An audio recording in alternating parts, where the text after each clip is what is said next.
into Rampage.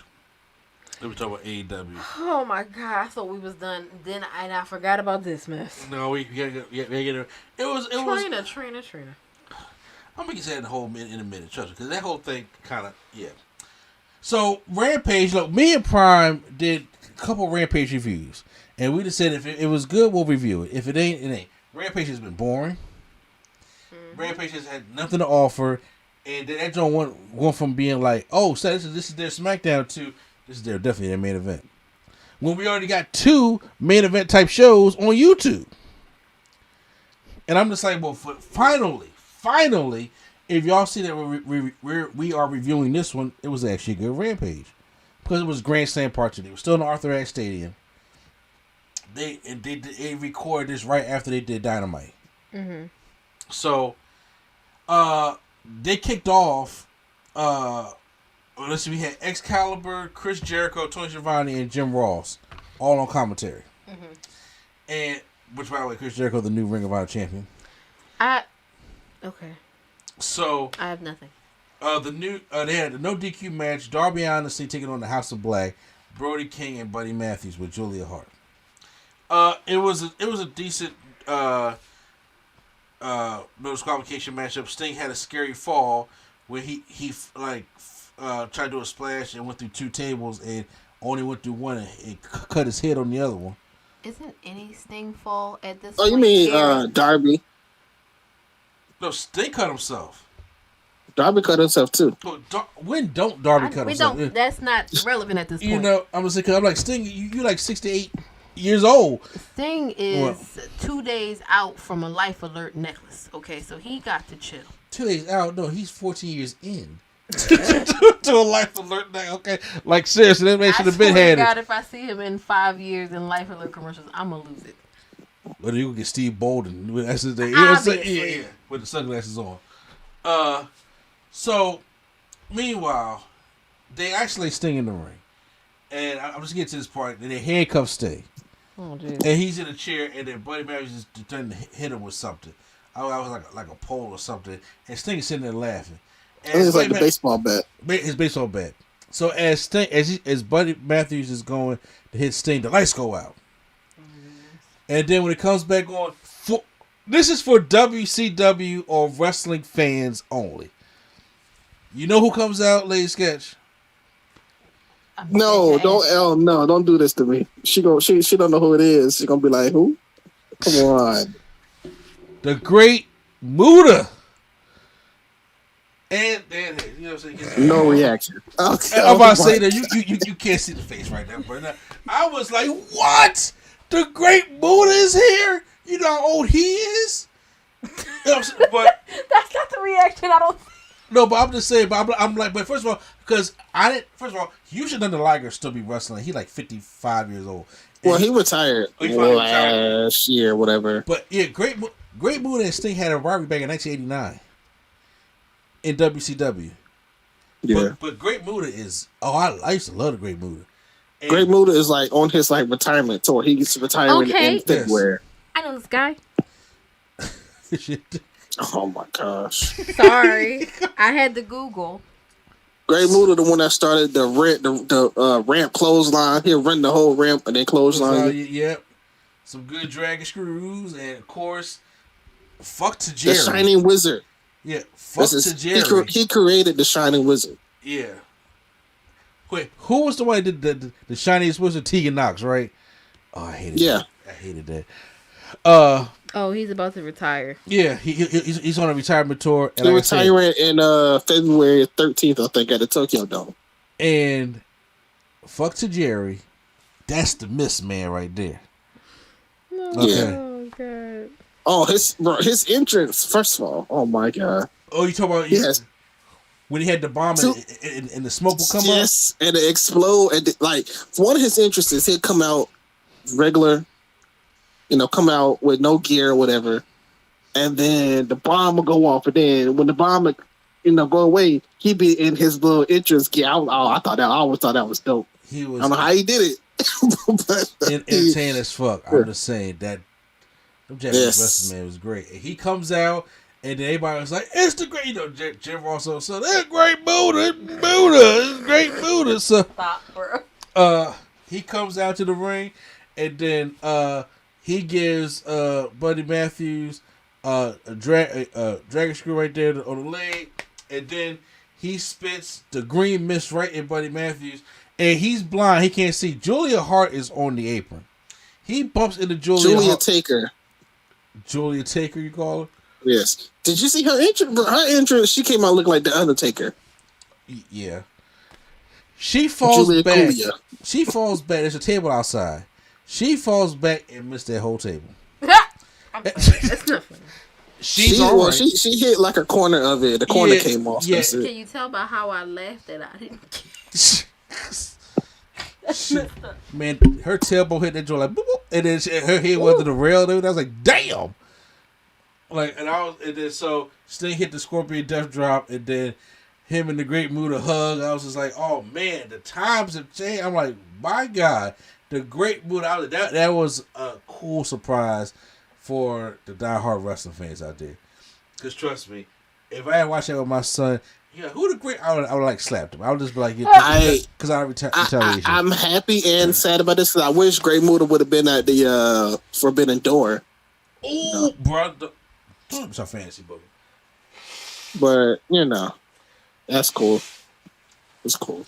It is cool though. But I believe that either he's facing Sting or teaming with Sting for one of his last matches at one of these big Japan events. As he should be. That's one of his. That was a great rival of his. But his last show or whatever is February 13th, I think, at the Tokyo Dome. So, gotcha. Yeah. Then which is crazy. By the way, I will say that is crazy though. One man said, "This is my retirement show," and they're selling out the whole Tokyo Dome.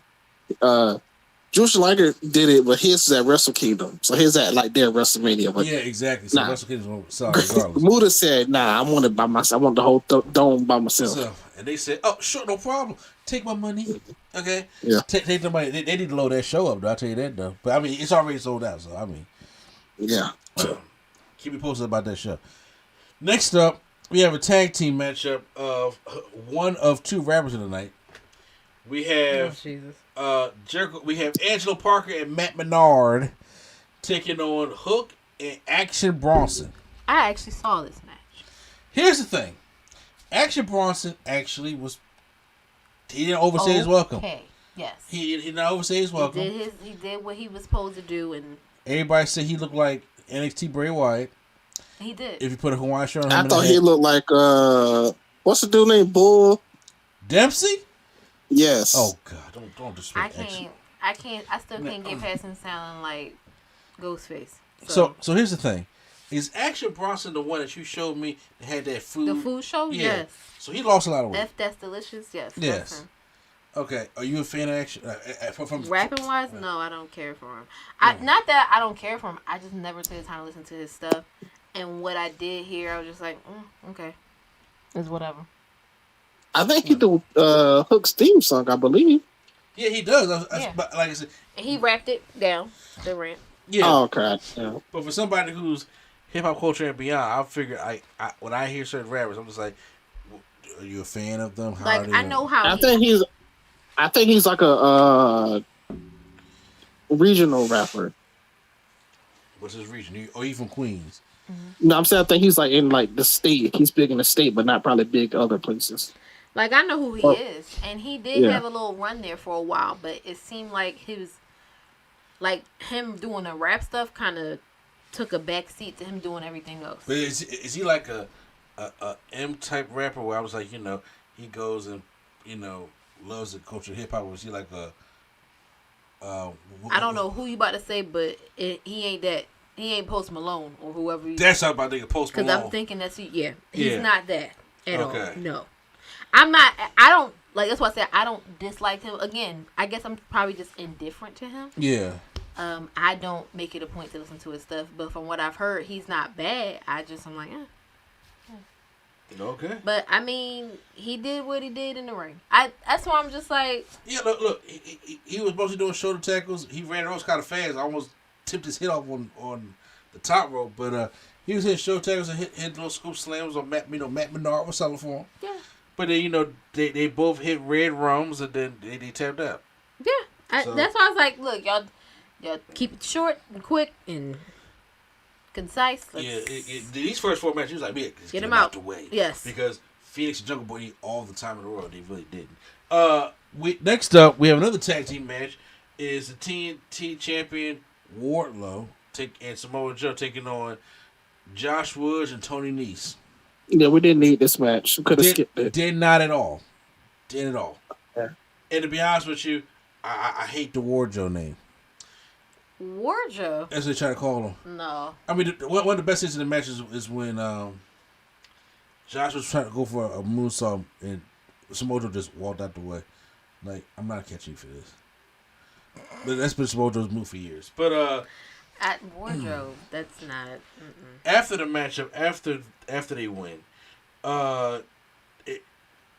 Wardlow's about to give a powerbomb to Josh Woods, but then Smart Mark Sterling gets up in there. Joe's like, I don't know, he ain't doing this. Throws him into Wardlow, and they give him a powerbomb symphony, about 3 powerbombs. Then we get Jungle Boy Jack Perry. That's what they call him now, Prime. What? Yeah, taking on Ray Phoenix. Now his name is Jack Perry. His nickname is Jungle Boy. So okay, well there you have it. Okay, bro. So this was a good match, but it was long. Like it was long. This was like 2 TV commercials, and people was obviously drained because they was in there for another 2-hour Dynamite before this, and a couple dark matches. But that's it was just a lot. Jungle Boy hits a Blackfire driver on Ray Phoenix, wins the matchup. After the match, Christian Cage music plays. I know you was excited, League Sketch. So the Christian Cage, the crowd goes wild. See faces. No, thank you. And then as he was sitting talking, what'd you say? She did the countdown too. She was holding up CC's. Oh, I thought Captain Charisma. Look, I'm trying to say the number one peep is Lady Sketch. Ayo, I will flip this whole shit over. So, as he was talking, Luchasaurus comes up from behind and blindsides Jungle Boy, and then beats him down. And then Christian Cage said, "You jumping like a coward at all out, and I still beat you. I squashed you in your match, and you're never going to outsmart me and beat me. It's your final warning, Jungle Boy. You took my right arm, but me introduce you to my right hand, Luchasaurus. Do not come back next week." Yeah, that's pretty much what it was. Eddie Kingston taking on Sammy Guevara. When did he come back? Sammy Guevara or Eddie Kingston? Eddie Kingston. Yeah, he's been back already. He was even watching AEW. I have not. That's why I asked. Yeah, no, he came back at the pay-per-view, and then he kind of just ain't do nothing since then. But. Yeah. So after Sammy Guevara and Ty Conti tongued themselves down on top of the ramp, Sammy says, I was going to say this, you a fat piece of shit. And then they started, they started fighting. The match was fine. This is the match they probably should have had all out. And I'm like, I can understand this match could have got more time from taking off the Jungle Boy matchup. Eddie Kingston puts Sammy Guevara in a dragon sleeper, but he doesn't let go. So then the ref had to reverse the decision, and Sammy Guevara is the one that wins the matchup. So this is the next match I had a little issue with. So it's a TBS Championship matchup. Jade Cargill taking on Diamante. This is the issue. On Dynamite, they said Diamante, they brought her out of, anywhere. And she said, I'm going to bring the original baddie from the 305 on Rampage. Then, when she said it was Trina, they made it seem like Trina was going to have this match with Jade Cargill. No. She said she's going to bring her. She said she's going to bring the baddie in her corner. when I say everybody, even including everybody on the wrestling sites, was just like Trina versus Jade Cargill. So that's our fault for misinterpreting what the fuck was going on. And then so she it was Diamante taking on Trina. Diamante, like I Jade Cargill. Jade Cargill. What did I say? Trina versus Diamante. Oh shit! That's what kind of was at the end. This match got another. Jay hit a pump kick to Diamante. I was like, what the fuck was Diamante even here for? Like, I didn't know she was still working for AEW, to be honest with you. Just to do a number, she probably not. Just to do another number on her list so she can get to 50. Yeah, and honestly, I thought she was going to bring like Tasha Steele because at least Tasha Steele got some history with Kara Hogan. Yeah.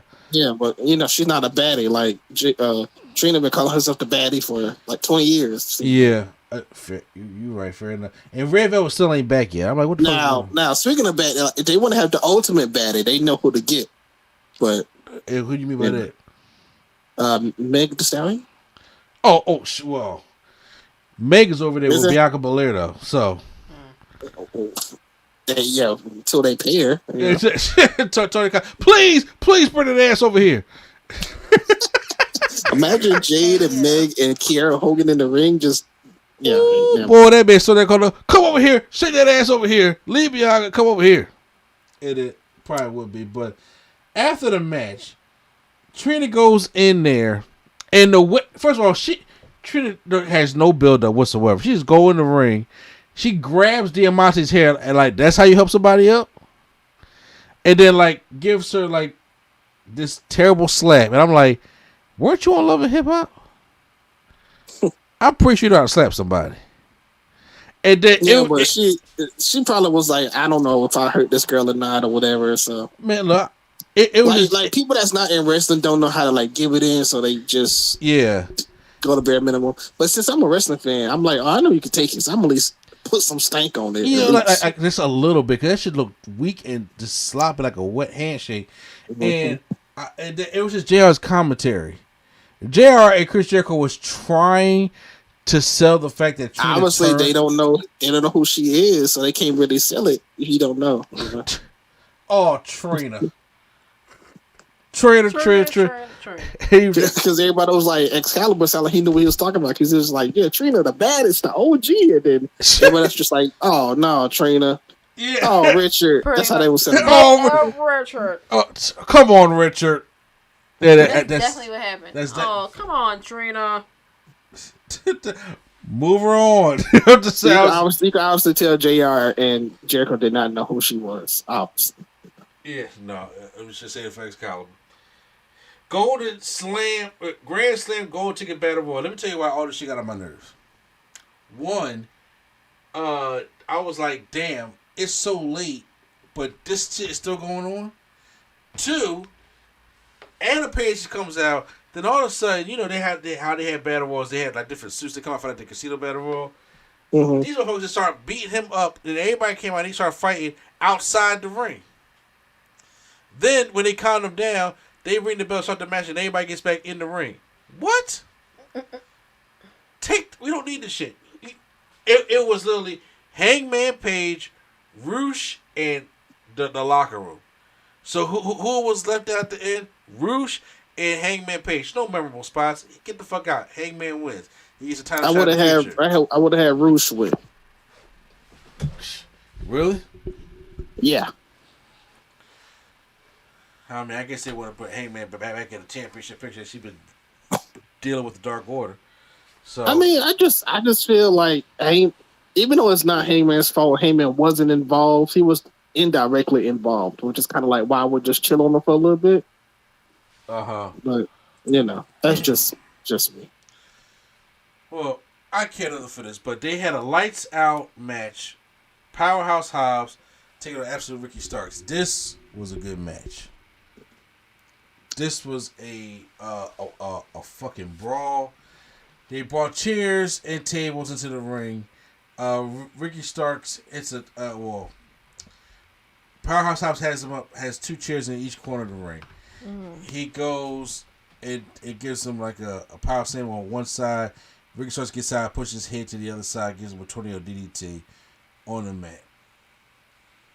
Then he sets up 2 chairs. And I always call it Adam Cole style because Adam Cole loves taking a fucking spot on the spine of the chairs instead of like where it falls down at. So Ricky trying to go powerbomb Hobbs on there. Hobbs sort of back tosses him into there. He takes the spot. That shit, I was like, God, bro, you had a neck injury. Why would you even take that? So then they roll out to this elevated ramp. They go out if I did Hobbs, like he got like a piece of some kind of a bar or something. And as he's walking, Ricky Starks back down to the ramp. There's a table set up in the corner. Hobbs goes to swing at Ricky. He misses it, gets speared through the table. Meanwhile, Ricky Starks gets the momentum. Then he hits this. I don't know what his finisher is, but it's like, he kind of picture like a powerbomb, but you on the shoulders. And he comes down, and then you fall face first on the mat. Whatever that was, I'm like, okay, well, it looked cool. He beats Will Hobbs, so they 1-1. I thought it was a really good matchup. Did you happen to see the lights out match prior?